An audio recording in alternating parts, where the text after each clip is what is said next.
Stories are reliving fate.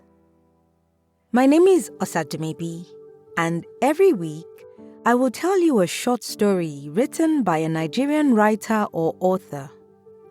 That's the long and short of it. So without much ado, this week's story is by Bajeh Mahaboob, and it's titled The Diary of Umaru Faruk. It was June 11, 2015, and I had just moved into my new house in Sokoto barely a week before Ramadan. With my tight budget, buying a second-hand desk seemed like a wise decision. The seller, an elderly man, with a trouser that barely reached his ankle, said that the desk had been passed down in his family for decades. This one is old, but it is very good, walai, he assured me, tapping the dark wood surface. I smiled politely and I handed over the cash. I placed the desk in my small room. It was a room that still smelled faintly of fresh paint. It was an ordinary desk with 3 drawers on the right, a shallow one at the top, and a flat surface which had scratches from years of use. But as I slid the shallow drawer open that evening to put away some of my writing materials, I noticed something that did not sit right with me. The drawer seemed too short, as if part of it had been cut off. Curiosity got the better of me, and I moved the drawer upwards. That was when I saw a hidden compartment sealed shut. It was small, barely enough for a book to fit inside, but it was locked. I spent half an hour trying to tweak it with a pin before the lock finally gave way with a soft click. I found a diary inside. It was a thin book bound in brown leather. Its edges were torn, and the pages of the book were a bit yellow. The first page bore a name and a year. Umaru Faruk, 1998. The name touched something in my memory, but I could not tell what. Under the name and date was a short line. It read, "For every secret, there is a price." I laughed nervously. It felt like the opening lines of the mystery books that I used to read when I was in secondary school. I was anxious, but I began to read the diary. The initial entries were not so inspiring. Faruk wrote about his family, his new job in Bauchi, and his struggles to balance his teaching duties with his wife's demanding expectations. He sounded lonely, but there was nothing unusual about that. Men like him are everywhere now.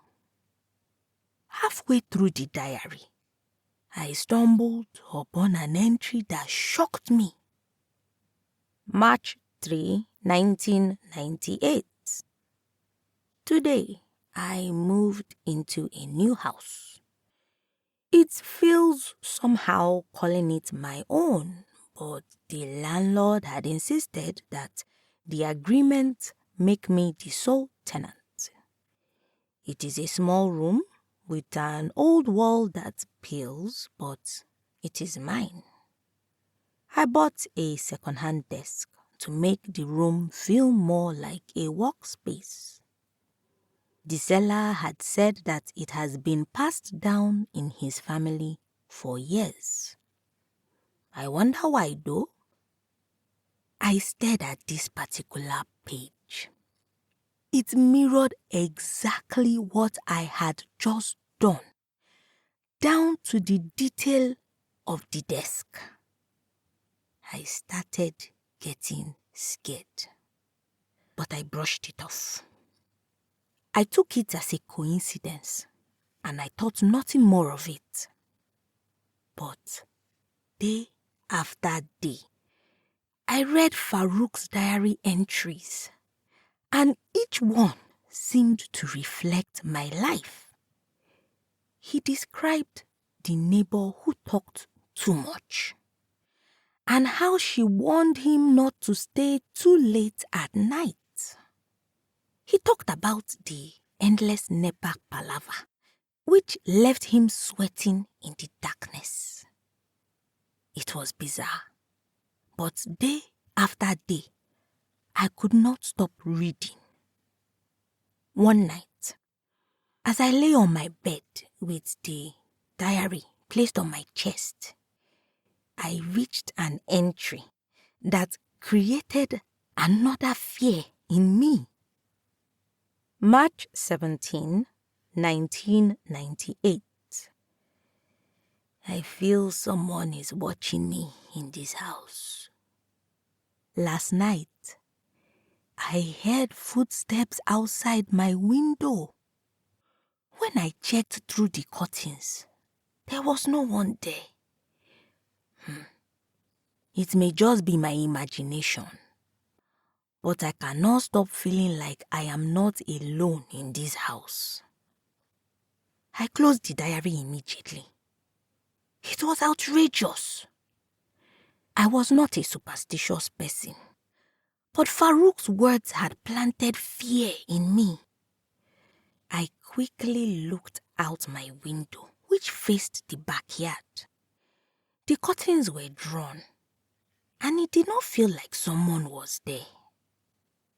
A few days passed, and everything started to feel strange. The power cuts became more frequent, putting the house into darkness at odd hours. I once thought I overheard someone talking outside the door, but when I opened it, the veranda was empty. A few days later, I finally got to the last entry in the diary, and it read, March 24, 1998.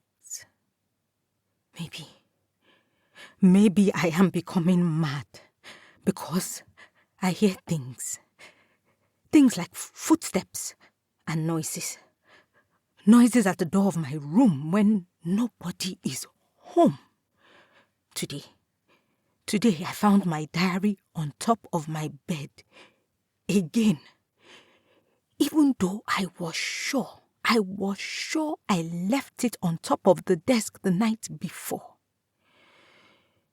It is as if someone lives in the house with me. I'm afraid because I don't know what to expect again. I could barely sleep that night.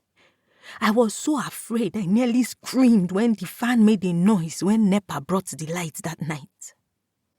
The next morning, I resolved to sell the desk. I would take it to the market and get rid of it.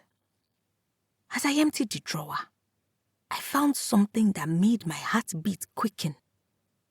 Under the largest drawer, I saw a photograph. It was not very clear, but the face was unmistakably Faruk Umar. He looked young. It looked like he had forced a smile for the picture. But what made me nervous was the setting of the photo. He was standing in my living room with the same brown curtain in the background. My hands were shaking when I turned the photo over. On the back, in black ink, the words were, "This is where it all ends." Before I could understand what I had just seen, my door opened on its own. Ahmad. A voice called my name. I did not move. I heard the sound of footsteps on the veranda coming closer. Ahmad. It called my name again. I held the photograph as tightly as I could. I didn't know how Faruk's story ended, but I was not staying to find out. I dashed out of the house through the back door, leaving behind the diary and the desk. I did not stop running until I reached the main road, where I took a cab to a friend's house. Later in the evening, I gathered the courage to look up Faruk Umar's name online, and I found something in a local newspaper. The article was dated March 25, 1998. The body of a local school teacher was discovered in a rented apartment in Rujin Sambo. Authorities suspect suicide. Investigation ongoing. The address on the news was mine. My blood ran cold. So I reached to get a bottle of water on top of the fridge. But I was shocked at what happened. My hands passed through the bottle. I looked down at my hands. I could see through them. I turned around to look at myself in the mirror. I screamed. I disappeared.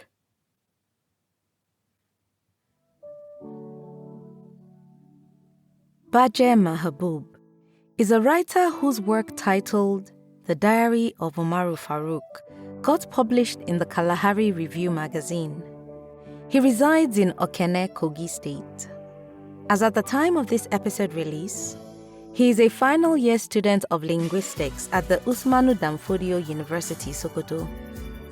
Connect with Bajeh on Facebook at Bajeh Mahaboob and on X at L_Mahaboob. Details and links will be in the episode description. If you've got a story you would like to be featured on this podcast, or a published book you want to make into an audiobook, I would love to hear from you. Send an email to info@osadumebi.com or send me a message at Osadumebi on either Facebook, Instagram, LinkedIn, or X. I look forward to collaborating with you. And if you've enjoyed this week's episode, please subscribe, leave a review, and share this episode with that one person you know will enjoy listening. Tell them that stories are a good escape for a few minutes each week.